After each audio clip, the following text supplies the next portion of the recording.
Jujur ini mata kuliah yang sulit banget buat aku waktu itu, waktu aku masih jadi mahasiswa baru karena Hai guys, welcome back to my channel. Kenalin, aku Octalia, mahasiswi farmasi semester 6 yang lagi mulai pusing semester depan mau ambil skripsi atau enggak.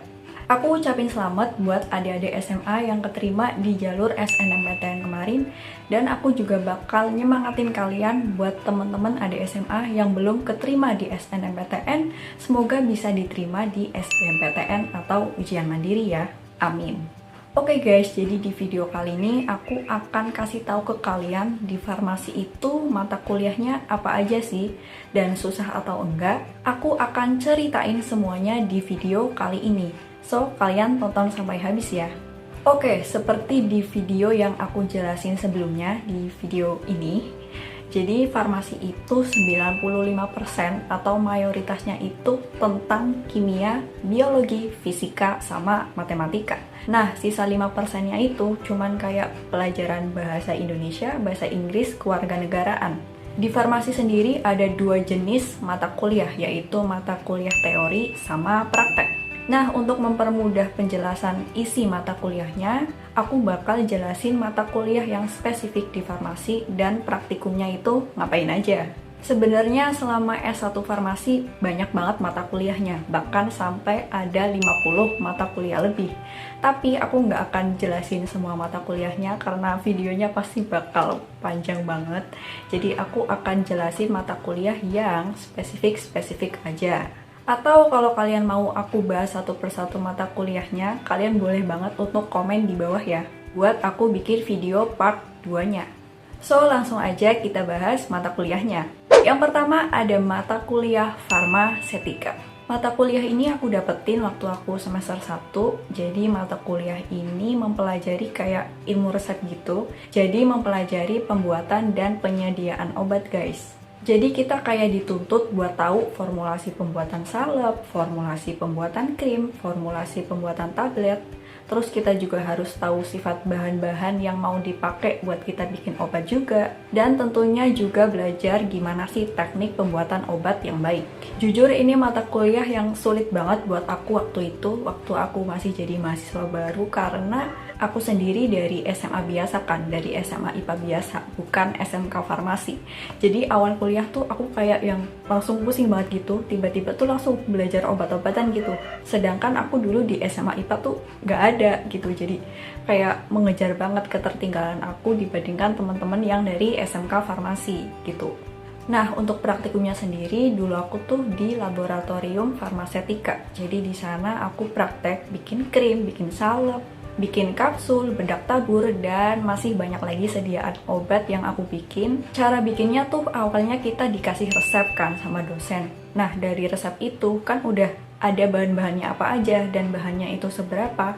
Nah, dari resep itu kita mulai deh timbang-timbang bahannya itu sesuai dengan komposisi yang tertera, misal 2 gram atau 1 gram kayak gitu. Terus kita mulai deh untuk bikin obatnya. Jujur susah waktu itu karena bikinnya itu manual, nggak pakai mesin, jadi benar-benar harus tekniknya itu tepat. Soalnya emang kalau ada miss berarti ya karena tangan kita ini yang kurang handal bikin obatnya itu. Dulu paling capek tuh pas ada bikin obat batuk yang bentuknya emulsi kental gitu. Jadi kita tuh aduknya bener-bener manual pakai tangan, dan bahannya itu ada minyak sama air. Dan gimana caranya minyak sama air itu harus bersatu gitu. Jadi biar bersatu tuh kita harus ngaduk kayak gini sampai mereka tuh jadi satu gitu, dan itu bener-bener capek kayak sampai setengah jaman gitu, dan gini terus setengah jam, dan bener-bener itu pegel banget guys. Terus lagi aku ingat dulu pernah bikin kapsul minyak ikan. Jadi kita tuh ambil cairan minyak ikannya itu pakai pipet kan. Nah, pakai pipet itu dimasukin ke kapsul. Nah, ternyata tuh minyak ikan baunya sangat-sangat menyengat banget ya. Di situ kayak mual gitu karena bener-bener kapsulnya kan banyak yang dimasukin minyak ikannya itu kan. Jadi bener-bener satu ruangan tuh cuman bau minyak ikan, dan itu bener-bener mual gitu tapi asik. Yang kedua ada mata kuliah farmakognosi. Jadi mata kuliah ini aku dapetin waktu aku semester 2. Jadi mata kuliah ini tuh kayak mempelajari bagian tanaman, hewan, atau mineral yang punya khasiat. Contohnya nih, misalnya kulit buah naga ternyata mengandung senyawa tanin. Dan ternyata senyawa tanin ini bisa mengobati diare, kayak gitu. Jadi garis besarnya tuh gini, oh tanaman ini, bagian ini, mengandung senyawa ini, dan punya khasiat ini. Kayak gitu guys. Selain itu, farmakognosi juga mempelajari pengujian untuk kita ngebuktiin senyawa tertentu dalam tanaman atau hewan dan mineral. Contohnya kita mau ngebuktiin si buah naga tadi atau si kulit buah naga tadi itu beneran mengandung tanin nggak sih? Contohnya kayak gitu. Atau misal tumbuhan tertentu deh, ini mengandung senyawa flavonoid nggak sih? Misalnya kayak gitu juga. Untuk praktikumnya sendiri, dulu aku tuh di laboratorium farmakognosi. Jadi dulu aku tuh sempet praktikum di mana aku tuh kayak dikasih tumbuhan kering, namanya itu Simplicia. Jadi di situ aku suruh ngelakuin pengujian ke tanaman yang udah kering tadi, Simplicia tadi. Pakainya itu uji organoleptis. Jadi aku tuh disuruh cium baunya Simplicia itu, baunya kayak gimana, terus amatin di mikroskop struktur dari tanaman yang udah kering itu gimana, terus ngamatin warnanya juga, dan aku juga suruh cari tahu khasiat apa aja sih yang dimilikin sama Simplicia tadi. Gitu guys. Mata kuliah yang 3 yaitu ada farmakologi. Jadi mata kuliah ini aku dapetin waktu aku semester 3. Dan mata kuliah ini tuh mempelajari cara kerja obat atau mekanisme obat di dalam tubuh kita yang pada akhirnya bisa ngobatin penyakit kita. Contohnya gini, ada penyakit diabetes tipe 1. Nah, penyakit diabetes tipe 1 itu penyebabnya apa sih? Oh, ternyata penyebabnya itu karena pankreas di dalam tubuh kita itu nggak bisa produksi insulin. Terus gimana dong biar pankreas kita bisa produksi insulin lagi?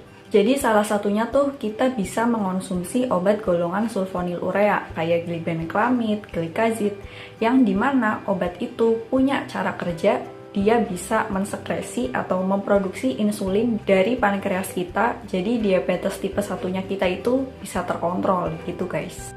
Mata kuliah yang keempat yaitu ada farmakoterapi. Jadi mata kuliah farmakoterapi ini aku dapetin dari semester 5 dan sekarang di semester 6 juga dapet juga. Untuk semester 7 aku kurang tahu dapat farmakoterapi atau enggak. Jadi mata kuliah ini tuh mempelajari gimana cara diagnosa, pencegahan, penanganan, dan pengobatan pada suatu penyakit. Contohnya gini, ada penyakit asma. Kita tuh harus tahu nih penyakit asma tuh penyebabnya apa sih? Terus kita juga harus bisa diagnosa seseorang nih beneran fix kena asma nggak sih?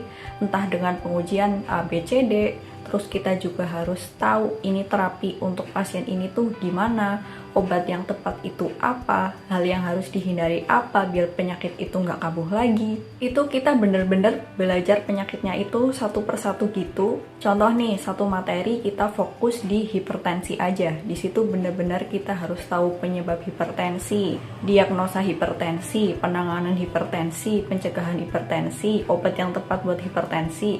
Itu bener-bener satu-satu. Nanti kalau materi satu itu satu penyakit udah selesai, nanti kita baru pindah ke materi selanjutnya. Misal nanti materi selanjutnya fokus di diare atau anemia atau di diabetes dan lain-lain. Hampir kayak banyak banget penyakitnya di farmakoterapi, bahkan farmakoterapinya itu banyak banget. Sekarang aku itu udah di farmakoterapi 4, dari farmakoterapi dasar, farmakoterapi 1, 2, 3, 4. Aku nggak tahu bakal ada farmakoterapi lagi atau enggak, dan itu bener-bener ya lumayan kayak mirip dokter gitu ya guys, belajar diagnosa juga, belajar penyakit, obat, dan sebagainya. Meskipun kayak gitu, tapi antara farmasis dan dokter itu udah punya kewenangannya sendiri-sendiri guys. Meskipun farmasis belajar diagnosa penyakit pasien, tapi sebenarnya yang berwenang untuk mendiagnosa pasien ya itu cuma dokter, nggak boleh yang lainnya. Jadi farmasis itu cuma mempelajari aja, tapi nggak punya kewenangan untuk mendiagnosa pasien, gitu guys.